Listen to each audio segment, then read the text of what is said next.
Hi, Kim here at Wild Hearts and Wildflowers, and today I want to share with you all the books I read in November. There were 11 of them, 6 fiction and 5 nonfiction. I actually thought I was going to read a lot more nonfiction than I did because it was Nonfiction November, but though all the nonfiction I read was very interesting, I ended up reading more fiction, and that's fine. I'm very much a mood reader, and I do read nonfiction all year round, so I'm very satisfied with what I read in November. December is getting off to a bit of a slow start, but I'm enjoying it too, but that's for another video. In this video, I'm going to share with you not just what I read, but at the end of the video, what was my favorite nonfiction and my favorite fiction book of the 11 books I read. Plus, I do have one DNF. Now, I don't always talk about DNFs. I almost never put DNFs on my story graph. I figure if I didn't really enjoy it, not really a point to keep track of it. But sometimes there's a reason to keep track of it. And maybe that's because I might want to try it again later, or maybe there's another reason. And in this case, there is, which I will share with you at the end of the video. So first up are the 3 science fiction books I read. I loved every one of them. Now, one was a reread, and that was Becky Chambers' A Psalm for the Wild Built. Now, I have read both book 1 and book 2 in this Monk and Robot duology by Becky Chambers before. And this time around, well, I loved it just as much, maybe even more so, and I'm looking forward to reading the second one this month.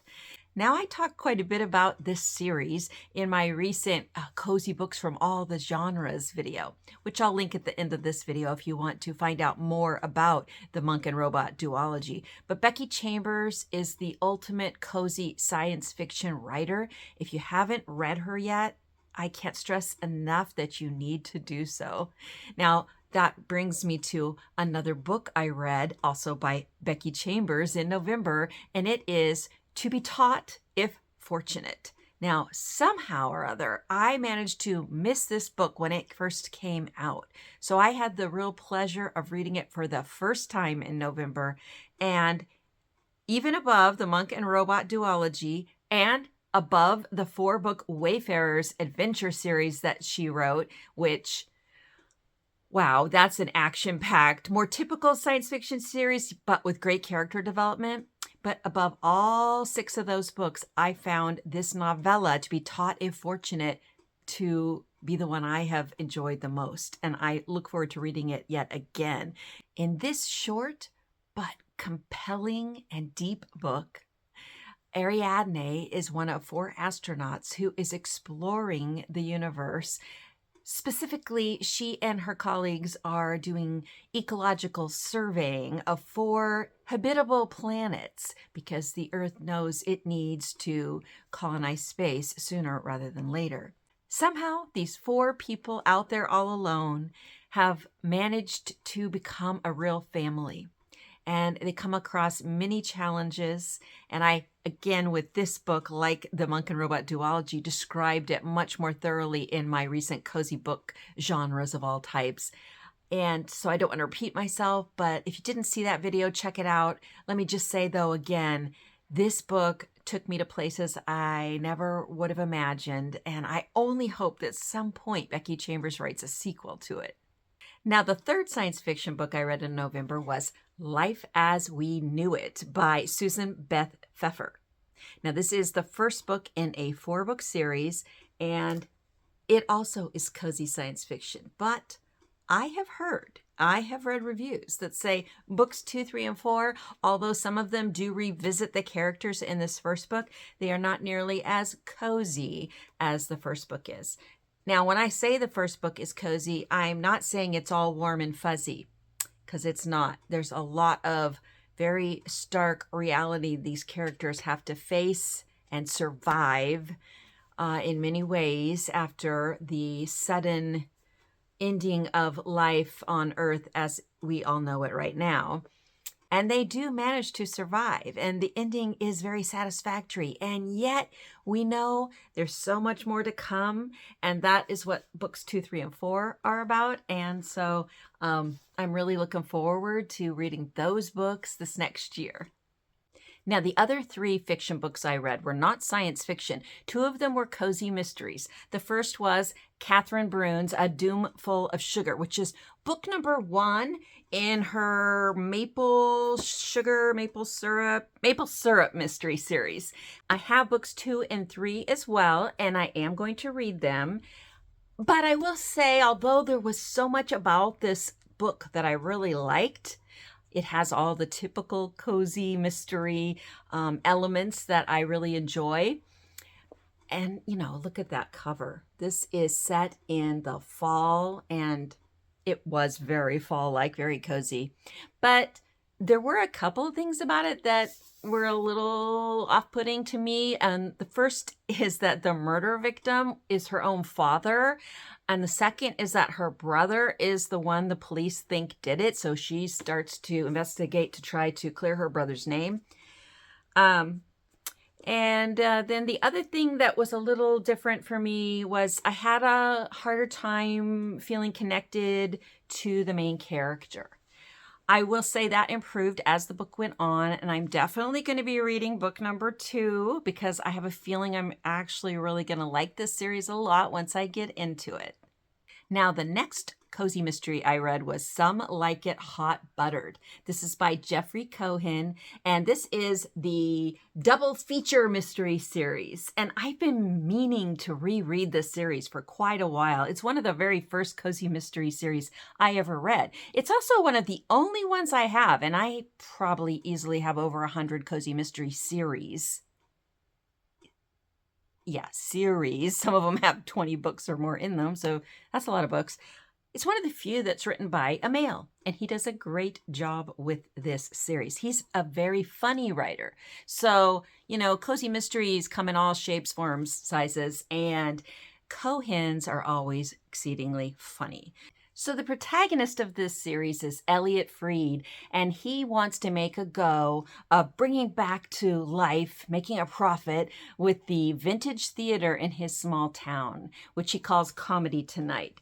And the way he's going about that is he's showing 2 movies, a contemporary comedy to draw people in, and then an old classic comedy, which it's his obsession is classic comedies. And these books are filled with references to old movies. So if you love old movies or you know somebody who does, you want to get your hands on this trilogy. As you can tell from the title, Some Like It Hot Buttered, and the titles of book 2 and 3. Book 2 is It Happened One Knife, and book 3, A Night at the Operation. That he really likes making puns with his titles that relate to the old movies. And, I'm not even really an old movie buff at all, but I still absolutely enjoyed this series and Cohen's style of writing. And it was really fun to revisit book 1 in the series. Now, the last fiction book I read in November was actually a graphic novel. And I don't usually read graphic novels, but I was looking for a cozy graphic novel so that I could share it in my recent cozy books from all the genres. I know a lot of people love to read graphic novels, so I thought surely there will be some cozy ones. Now, my 2 youngest kids, who are 21 and 18, they sometimes read a graphic novel, so I asked them for recommendations. They had a hard time coming up with anything that I might consider cozy, but I finally got the recommendation of this one called MoonCakes. Now, I proceeded to read MoonCakes, and in many ways, it was a cozy story. The artwork was very cozy, especially the colors that were used throughout the whole book. And the family situation I found very cozy. So it was these 2 grandmothers. They were a couple, and they had been raising their granddaughter from a very young age because I believe the parents had passed on. Yes, they had. And so they were a very tight, strong family, and the grandmothers ran a bookshop. The twist is that they were witches, the grandmothers and the granddaughter. Now, that all was very cozy, and even the overarching plot line was cozy, which is that one of the granddaughter's friends from high school had come back into town, and so they were reconnecting. And I will say that for a long time in this book, I thought that the main character, the granddaughter, was junior high or senior high age, around 14, 15. But I discovered about halfway through the book that no, she and her friend had already graduated high school, so they were more like 20, I'd guess. And she had had a crush on this friend before the friend had moved away. And so part of the story is them reconnecting and finding their love again, which they did. And her friend is non-binary, so there's a lot of great representation in that way in this book. The thing that kept me from sharing it in my cozy video is there were elements maybe not so cozy, or maybe you could just call it cozy paranormal. That's probably what I should have done. And those two elements were that the friend, Tam was their name, they were a sometime werewolf. Now, I don't really know much about the mythology of werewolves, so I'm not clear on all that, but sometimes they turned into a werewolf. The other element, which was for me more not cozy, was the fact that there was a demon horse that was after Tam, and that it turned out someone very close to Tam, without spoiling things, was actually not who they should have been. They were actually against Tam, and it was hard to read about, for me anyway. But the story did have a very good ending. It did have I won't say an HEA, because it was more like a happy new beginning. But yeah, now that I think about it, I probably could have shared it as a cozy paranormal graphic novel. So I gave that a solid 3.25. Again, I'm not a graphic novel reader, and I don't usually read YA. Now, good middle grade, on the other hand, is different. But YA, just not something I usually enjoy. But I think that this definitely has an audience out there. So if you know someone that enjoys this type of book, a young person in your life, or maybe you, then yeah, check it out. You might like it even more than I did. Now on to the nonfiction, because yes, it was NonFiction November, and I did read 5 nonfiction books. I hesitated before calling the first 2 nonfiction. They don't, to me, really fall in either nonfiction or fiction, and that is poetry. But I read 2 nature poetry books. First, by the Pulitzer Prize and National Book Award prize-winning writer Mary Oliver, I reread Why I Wake Early. Now, if you haven't read Mary Oliver before, many people consider her the queen of nature poetry. I would say the queen of modern nature poetry. I still have a very special place in my heart for poets like Emily Dickinson and Edna St. Vincent Millay. But I do love Mary Oliver, and this is one of her many great collections. And if you love nature, you might want to try reading her. A new nature poet that I've been reading recently is Kai Seidenberg. And so in November, I read Poems of Earth and Spirit and really enjoyed that as well. I intend to keep reading poetry, nature poetry, throughout the years, because it always makes me feel so good. It always reconnects me with nature, reminds me why I love nature so much. It reminds me how incredible nature is. I love reading nonfiction about nature. I love growing in nature. I love so many things about nature, but nature poetry is just a little bit different. It can give you the experience of being out in nature without ever leaving your comfy chair by the fire. And that is something pretty special. Now, one of the nonfiction books I read in November was a collection of essays by Rebecca Solnit. The Mother of All Questions was the one I reread.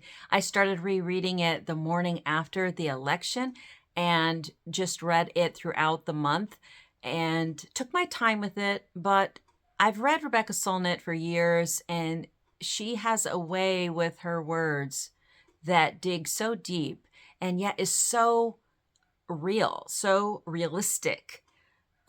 confrontational, but empathetic. She sees problems very clearly, and she's able to express what those problems mean and what we as individuals, as communities, as countries, as the world as a whole need to do about them.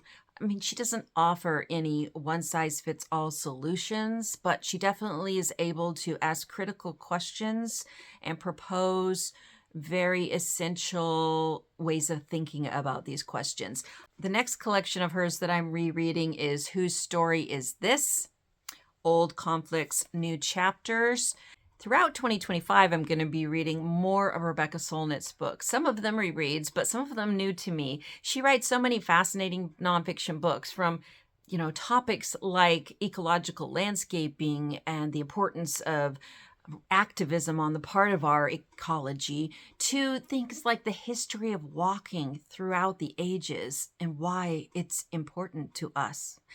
To, this one I recently got out from the library, A Paradise Built in Hell, which is about how communities come together and become something much greater than they were as, individual people in the face of tragedy, in the face of very difficult obstacles, how they overcome all that and build something stronger.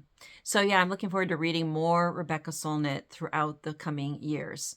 Now, the last two nonfiction books I read in November are The Possibility of Life by Jamie Green and Natural Causes by Barbara Ehrenreich. Natural Causes has the long subtitle of An Epidemic of Wellness, the Certainty of Dying, and Killing Ourselves to Live Longer. Now, I talked a lot about both of these books in a few videos in November that are labeled Nonfiction November. And as I read through the books, I explained what I was thinking about them and how I was feeling. Did I enjoy them or not? To sum it up briefly here, I enjoyed them both very much. The Possibility of Life was a very fun read and yet very educational. I learned a lot reading this book, and it caused me to think about humanity as well as what's out there in space, and will we find life out there someday? Because the subtitle to The Possibility of Life was Our Quest for Kinship in the Cosmos. And it was a really good read in many ways. One of the fun things I did not expect, but super much enjoyed, I like that turn of phrase, was the way that Jamie Green constantly made references to relevant science fiction TV shows from the past and present, as well as classic science fiction stories and contemporary ones. And so you were constantly both being reminded in a very warm, nostalgic way of shows and books that you've enjoyed in the past and seeing how that related to the concept she's talking about currently, as well as being introduced to other books and shows you have not yet seen or read that, you're writing down hastily so you can look up afterwards. And at least that was my experience, and I very much enjoyed it. And then Barbara Ehrenreich's book, Natural Causes, I enjoyed on a different level. She also makes you think a lot, and sometimes you're like, what? I don't know about that. And I'll go research it, and yeah, actually that's true. Her book covered a lot of different topics. Overarchingly, it was about how we're all getting older, we're all going to die, we all have to face that fact, that mortality that's coming at us. And why is it that we feel the need to spend so much money, so much time, so much effort on living longer and longer and longer, despite the fact that often all of that energy and expense costs us greatly in many ways? And then she also talked quite a bit about ourselves. And I learned, even though I've read many of her books before, I didn't know this, I learned she's actually by training, by degree, a cellular biologist. So she knows what she's talking about here and is able to make it very clear. And so I learned all about how our cells are really little traitors sometimes. And there's not a lot of control we can exert over them when they decide they're going to turn against us. So yeah, that was an eye-opening read, and I did enjoy it. Now I'm going to tell you the book I read, and at about the 70-75% mark, I DNF'd. So this was a book that I'm telling you about because I probably won't try to read it again, but I find it interesting that I didn't like it. And that is because the author is someone I have read many times before. She has 2 mystery series, cozy mystery series, that I really like, especially one of them, the Library Lovers Mystery Series. Now, this author is Jenn McKinlay, and I absolutely love her 15-book-long Library Lovers Cozy Mystery Series. I own them all, and I have enjoyed reading them as they have come out. She's a great writer. So when I stumbled upon a book she's written recently in the bookstore, I said, what? Jenn McKinlay is writing contemporary, light-hearted romance? I bet it's cozy. I bet I might like it. I'm not really a romance reader. I've said that before, and I really mean it. I don't read much romance. There has to be something in it that is different, that really catches my attention. And it can't be cringy. I don't know how to define that for you, but, because it probably means something different to everybody. But I thought surely with Jenn McKinlay, I know this author, so I can trust that I will like this. And the setup sounded good. A librarian was leaving the States and going over to Ireland to take a job working as an assistant to her favorite author. That sounded great. And so I was all in. However, for 3 reasons, I ended up finally DNFing it. I thought of DNFing it probably at the 30% mark, but I kept hoping that I was overreacting and that it was just, these things were just one-time incidents and that I would get over it and I would actually start really enjoying it. But that didn't happen. And eventually it just got to be too much. So those 3 things were, 1, this protagonist was supposed to be in her late 20s and a librarian. But she came off to me, of course, this is all my own opinion. You might completely differ on this, but to me, she came off as being much, much younger. She seemed more like 18 in her attitude, in the way she spoke, just her view on things. She seemed much, much younger to me. And as I mentioned, I don't really read a lot of YA. I like to read characters who are a little more adult in their thinking. And that sounds really old, doesn't it? The thing is, I do like middle grade. I like well-written YA. It doesn't really matter to me how old somebody is, but when characters are written with the stereotypical younger attitude, whether that's rebellious teen or lovelorn young girl, that is just not my cup of tea. So yeah, this woman was supposedly somewhere between 27 and 31, and she definitely came across much younger. Secondly, she did say cringy things. In fact, that is the reason I finally did put down the book. I think the reason it was cringy hinges on number 3 reason I stopped reading, which is the characters, and in this case her, they kept, to me anyway it seemed, saying things that were very out of character. Like immediately I would think, she wouldn't say that. That doesn't sound like him. It would take me out of the story. It wasn't believable to me. And, after so long, I couldn't keep doing that. Now, I say all that just to let you know that if you have read Jenn McKinlay and you think that her contemporary romances are going to be like her mysteries, I would say they're definitely not. However, if you like lighthearted, young adult, contemporary, cozy type romance, you might like this. But the difference between this cozy romance and a cozy romance I read this past year that I loved, which was Beth O'Leary's The Switch, is vast. Even if the older character, the grandmother character, had not been in The Switch, even if it had just been all the younger and middle-aged characters, I would have loved that book. Because the characters were deeply explored and authentic to themselves. And I guess that was my issue with this book. So Love at First Book did not turn out to be love for me, sadly. But on a much happier note, now I'm going to share with you my most favorite fiction and nonfiction books from all that I read in November. And easily at the top of the list for fiction was Becky Chambers' To Be Taught If Fortunate. A wonderful cozy science fiction that was just so good. Just wish it had been longer, and just wish there was a sequel already. And then my favorite nonfiction book, also related to science, has to be The Possibility of Life, A Quest for Kinship in the Cosmos by Jamie Green. I really can't recommend this highly enough if you have any interest in either reading science fiction or any interest in the question, is there life out there somewhere? And is it human life somewhat? Read this book. You might have a better idea what the answers to those questions are. So thanks for joining me in my quick wrap-up of what I read in November. I'll be back very soon to share with you what I am reading now in December. Lots of great Christmas-oriented books in many different genres. I'm reading a play, I'm reading short stories, I'm reading mysteries, I'm reading, yes, romance, and oh boy, let me give you a sneak peek. I've had this book on my shelf for years.